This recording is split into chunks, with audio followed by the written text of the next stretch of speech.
अगर आप भी इस रमज़ान कुछ स्पेशल और कुछ अलग बनाकर अपने घर वालों को इम्प्रेस करना चाहते हैं, तो ये रेसिपी एंड तक ज़रूर देखिएगा और इसमें कुछ टिप्स एंड ट्रिक्स हैं जिसको फॉलो करना बहुत ज़रूरी है। तो रेसिपी को बिल्कुल भी स्किप मत करिएगा।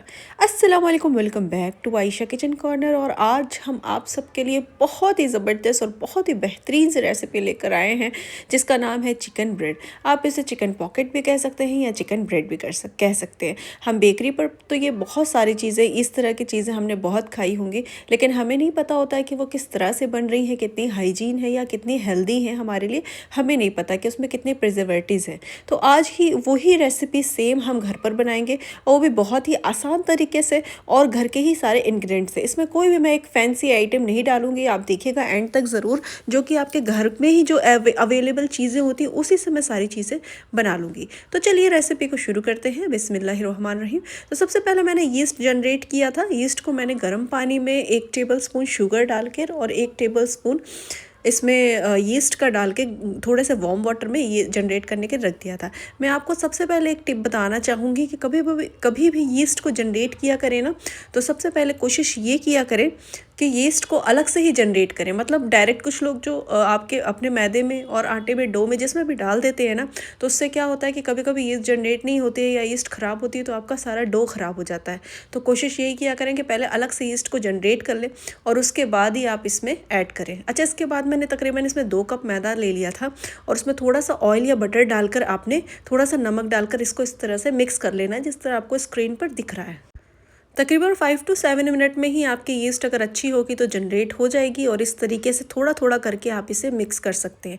पहले चाहें तो आप स्पून या किसी स्पैचुला की हेल्प से इसको मिक्स कर लें अगर आपको ज़्यादा मैस नहीं पसंद है, और उसके बाद फिर आप इसे गूंद सकते हैं अच्छे से।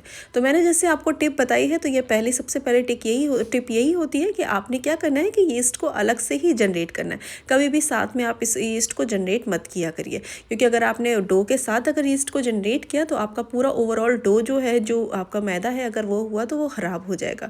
तो आप चाहें तो इसे पानी या इसको दूध में भी कर सकते हैं। दूध में ब्रेड जो है वो और ज़्यादा भी सॉफ्ट बनती है। अच्छा, अब इस तरीके से आपने तकरीबन इसको 7 to 10 मिनट के लिए इस तरह से आपने इसको अच्छे से गूंदना है। ठीक है, पूरी मेहनत इस पर लगा देनी है जिससे ये अच्छे तरीके से गूंद जाए।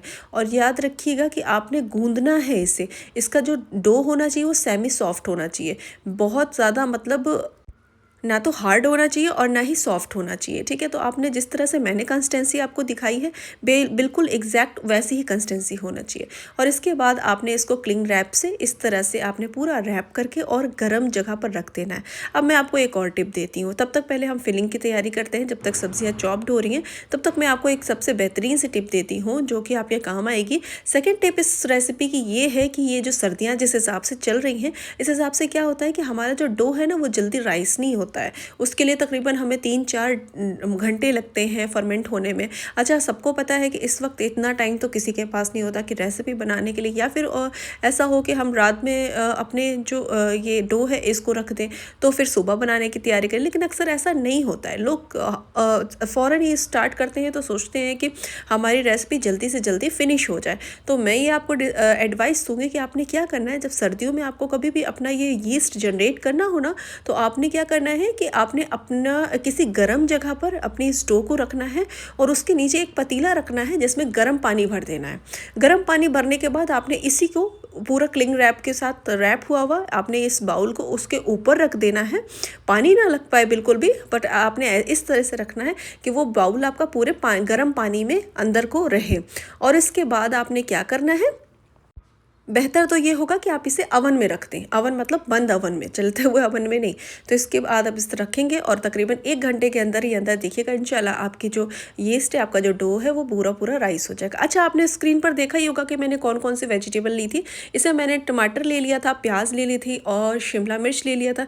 आप चाहें तो इसमें कैबेज भी ले सकते हैं। अपनी पसंद की कोई सी भी वेजिटेबल आप इसमें ऐड कर सकते हैं, जो भी आप पसंद करते हैं। अगर आप बेल पेपर या शिमला मिर्च नहीं पसंद करते हैं तो टोटली स्किप कर दीजिए। आप इसकी जगह पर अपनी कोई भी पसंदीदा स्प्रिंग अनियन है या आप इसमें आप ब्रोकली वगैरह या जो भी आपको जो भी हेल्दी जो भी आपको इसमें वेजिटेबल्स चाहिए वो आपके पास या जो अवेलेबल हो आप वो ऐड कर सकते हैं। अच्छा, इसके बाद हमने क्या किया कि अदरक लहसुन को थोड़ा सा चॉप्ड करके और इसमें ऑयल के साथ ऐड करके सॉटे करके, और हमने अब इसमें थोड़ी थोड़ी सी जो वेजिटेबल्स हमने कट करी थी वो वेजिटेबल्स को हमने ऐड कर दिया। अच्छा, अब मैं आपको एक और बात बता दूं कि मैंने जो ये बॉइल्ड चिकन लिया है ना, इसको मैंने यखनी मतलब लाइक थोड़ा सा सॉल्ट, थोड़ा सा ब्लैक पेपर और थोड़ा सा अदरक लहसुन का पेस्ट डालकर बॉईल कर लिया था, ठीक है। इसके बाद आपने चिकन को इस तरीके से जैसे आपको स्क्रीन पर दिखा है इस तरह से आपने इसको श्रेड कर देना है, ओके। और वो यखनी का पानी आपने फेंकना नहीं है, वो आगे हम इसमें यूज़ करेंगे, तो याद से रखिएगा यखनी का पानी संभाल के रखिएगा, उसे फेंकिएगा नहीं। और इसके बाद हमने क्या करना है, इस तरीके से श्रेड को सारे वेजिटेबल्स को हमने ऐड कर देना और थोड़ा सा सॉटे करके इसमें नमक के साथ हमने इसे सॉटे करते रहना है, थोड़ा सा चलाना है जिससे सब्जियां जो है वो नरम हो जाए। हम इसमें सारे स्पाइसेस ऐड करेंगे। स्पाइसेस में हमने चिली फ्लेक्स ऐड करा था, थोड़ी सी काली मिर्च ऐड करी थी मैंने, और इसके साथ ही मैंने थोड़ा सा सोया सॉस डाला था। कुछ लोग इसमें विनेगर भी ऐड करते हैं, बट मैं विनेगर ऐड नहीं करती हूँ क्योंकि विनेगर ऐड करने से मुझे ऐसा लगता है कि सब्जियाँ बहुत ज़्यादा सॉफ्ट हो जाती है। अच्छा, ऐसा मैंने अपने तरीके से एक और चीज़ ऐड करी है, वो है म्योनीज़। म्योनीज़ ऐड करके आप यकीन करिए बहुत ज़रूर ऐड करिएगा, इसको लाजमी स्किप मत करिएगा अगर आपको एक क्रीमी सा टेक्सचर या क्रीमी सा टेस्ट पसंद है तो। इससे बहुत ही मज़े का टेस्ट आता है। तो मैंने जो रेसिपी देखी थी उसमें तो ये नहीं था, लेकिन मैंने अपने तरफ से ऐड किया है। सारी चीज़ों को ऐड करने के बाद आपने 1 टेबलस्पून भर के इसमें मैदा डाल के और अच्छे तरीके से इसे भून लेना है। याद रखिएगा अच्छी तरीके से भूनने के बाद इसमें आपने तकरीबन 2 से 3 टेबलस्पून आपने इसमें यखनी का पानी डाल देना, पूरा ही मत उड़ेल देना, थोड़ा सा ही पानी डालना है वरना आपका रेसिपी सारी ख़राब हो जाएगी। और इसके बाद हमने एक क्लीन सरफेस पर थोड़ा सा डस्ट कर दिया था आटा, आप चाहे मैदा भी डस्ट कर सकते हैं। और इसके बाद हमारा जो डो था वो ऑलमोस्ट राइस हो गया था, क्योंकि मेरे पास कम डो था इसलिए कम राइस हुआ था। अभी गर्मियाँ होती हैं तो वो और भी ज़्यादा राइस होता। अच्छा, मैंने वैसे भी बहुत कम टाइम दिया था तो इस वजह से ये डो कम राइस हुई है। आप अगर ज़्यादा वक्त देंगे 3 to 4 आवर्स दे देंगे तो ये राइस हो जाएगी। अच्छा, अब इसके बाद आपने इसको तकरीबन 5 से 7 मिनट के लिए अच्छी तरीके से इसका ये जो वो है इसके अंदर की जो एयर होती है उसको रिलीज़ करना है और अच्छी तरीके से आपने इसमें गूंदना है। और इस वक्त ये पॉइंट बहुत ही ज़्यादा इंपॉर्टेंट होता है आपके ब्रेड को फ्लफ़ी बनाने के लिए, तो याद रखिएगा ये पॉइंट बिल्कुल स्किप मत करिएगा। और जब आप ये 5 to 7 मिनट्स हो जाएं तो इसके बाद आपने एक साइज़ को पूरी तरीके से बेल लेना है। देखिए मैं आपको दिखा रही हूँ कि एकदम फ्लैट सरफेस पर अच्छी तरीके से इसको बेल लेना है। और याद रखिएगा कि इसको पूरे एक तरीके से बेलिएगा, क्योंकि अगर आप ब्रेड एक तरीके से बनाना चाहते हैं। अच्छा, इसमें साइज़ कोई मैटर नहीं करता है, आप साइज़ अपने तरीके से बिल्कुल कर सकते हैं। इसमें रोल शेप कैसे भी आप अपने तरीके से दे सकते हैं। अब इस तरीके से आपने जिस तरह आपको स्क्रीन पे शो हो रहा है इस तरीके से आपने इसमें कट लगा देना है। 2 कप मैदे में जो तकरीबन आपकी ब्रेड बनी थी वो तकरीबन 6 ब्रेडें आपकी बन गई थी। और जब ये ब्रेड बनकर तैयार होती है तो यकीन करिए इतने मज़े की लगती है, इतने मज़े की कि आपका पेट भर जाएगा लेकिन आपकी नीयत नहीं भरेगी, क्योंकि ये इतने टेस्टी और इतने मज़े की ब्रेड होती है कि मैंने बेकरी में अभी तक बहुत सारी ब्रेडें खाई थी इस तरीके की, लेकिन इस तरह का टेस्ट नहीं होता। कहीं ना कहीं उसमें मुझे अंडे की बिसैन सी आती थी या कहीं ना कहीं थोड़ी सी स्मेल आती थी। और आप यकीन करें कि मैंने बेस्ट से बेस्ट बेकरी की भी ब्रेड खाई है, बट मुझे वो टेस्ट नहीं मिला जो अपने हाथ से बनाकर मज़े से टेस्ट मिला है।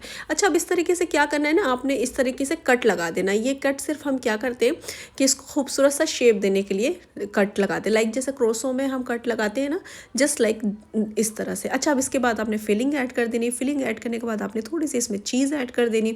चीज़ ऐड करने के बाद आपने जो ये फिलिंग करनी है ना, ये जो रैप करना है इसको, तो पहले साइड साइड से रैप करिएगा, याद रखिएगा ये बात, जिससे फिलिंग आपकी बाहर ना निकले। और इसके बाद जस्ट जैसे आपको स्क्रीन पे शो हो रहा है इस तरीके से आपने इसको बंद कर देना है। और थोड़ा थोड़ा साइड साइड पर भी आप इसको दबा दीजिएगा, जिससे आप देखें कि आपकी फिलिंग जो है वो बाहर ना आए। ओवरऑल खैर अगर आपने इस तरह से मेरी जिस तरह से स्क्रीन पर दिख रहा है मेरी तरीके से अगर आप करेंगे तो इसमें बाहर नहीं आएगी, क्योंकि हम इसे कोई फ्राई नहीं कर रहे हैं, हम इसे अवन में बेक करेंगे। अच्छा, अब इसके बाद मैं एक और इम्पॉर्टेंट टिप बताती हूँ। उसके बाद हमने इसमें एग वॉश दिया था, आप चाहें तो मिल्क का भी वॉश दे सकते हैं। अगर आप अंडा स्किप करना चाहते हैं या आपके पास अंडा अवेलेबल नहीं है तो आप इसमें बिल्कुल मिल्क वॉश भी कर सकते हैं, ठीक है। अब एक में हम बहुत ज़रूरी इंपॉर्टेंट पे आते हैं कि अगर आपके पास अवन नहीं है तो आप इसे पतीले में भी बेक कर सकते हैं। पतीले में बेक करने का तरीका भी मैं बहुत जल्दी जल्दी आपको बता देती हूँ, उसकी डिटेल रेसिपी बाद में बताऊंगी। आपने क्या करना होता है, कब थोड़ा सा पेंदी के ऊपर आपने स्टैंड रखना है, बिल्कुल पेंदी से लगता हुआ स्टैंड नहीं रखना है। और ऊपर, और जिस पतीले में आप इसको बेक कर रहे हैं उस पतीले पे थोड़ी सी ऊपर को भी स्पेस बची होनी चाहिए। और उस पतीले का सेम वही ढक्कन होना चाहिए जो एल्युमिनियम के जो आते हैं उसमें सेम होना चाहिए। आपका ये शीशे के लिड वाला ढक्कन बिल्कुल नहीं चलेगा। तो मेरी किचन क्वींस बिल्कुल भी परेशान ना हो कि हमारे पास अवन नहीं है तो हम इसको स्किप कर देते हैं और हम बनाते नहीं हैं इसे। तो बिल्कुल भी आपने बनाना है इसे, और इसकी जी चोरी नहीं करनी है। आप बस एक पतीला लेकर आएँ जो कि सबके घर में अवेलेबल होता है, और उसको इस तरीके से आपने डेकोर करना है। देखिए लास्ट में मैंने थोड़ी सी कलौंजी करी थी, आप चाहें तो व्हाइट सेसमे सीड्स भी इसमें कर सकते हैं। और इसमें 200 डिग्री पर मैंने इसमें 15 मिनट के लिए नीचे बेक करा था, और तकरीबन 5 to 7 मिनट्स के लिए मैंने क्लीन उसको ऊपर को कलर देने के लिए मैंने ऊपर की रॉड ऑन करके इसको थोड़ी देर के लिए बेक किया था। जो कि ये देखें इतनी मज़ेदार सी और ज़बरदस्त सी रेसिपी निकल कर आई थी। रेसिपी मेरी पसंद आई हो तो लाइक कमेंट शेयर ज़रूर करिएगा, और कमेंट करके बताइएगा कि इफ्तार में आप क्या क्या बनाने वाले हैं। और सबको एक बार एडवांस में रमज़ान मुबारक हो, और बहुत सारी मज़ेदार सी आपको रेसिपी लेकर आऊँगी। तो स्टे ट्यून और मेरी वीडियोज़ को देखते रहा करें, सब्सक्राइब करें। अल्लाह हाफिज़।